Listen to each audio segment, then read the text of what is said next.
Елордада жарқын болашақ 7-ші республикалық КТФ қазақ тілі олимпиадасы басталды. Жалпы бұл байқауға еліміздің түкпір-түкпірінен келген 5000-ға жуық оқушы қатысқан. Аудандық облыстық конкурстан өткен 170 бала бүгін республикалық олимпиадаға қатысуға жолдама алды. Олар тілші әдебиетшілер, сөз мәнері, әнші бұлбұлдар, жас ғалымдар, жазушылар секілді бағыттар бойынша бақтарын сынайды.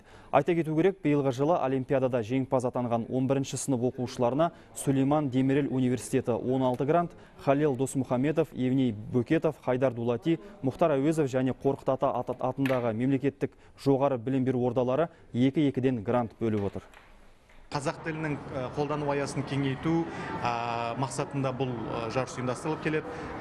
Қазақ тобымен қатар өзге ұлт өкілдері бұл жарыста қатысады, сайыста қатысып, бұдан ары қарай келесі жылдарда біз бұл жарысты республикалық қылып қана қоймай, халықаралық деңгейге шығарайық деген жоспарымыз да бар.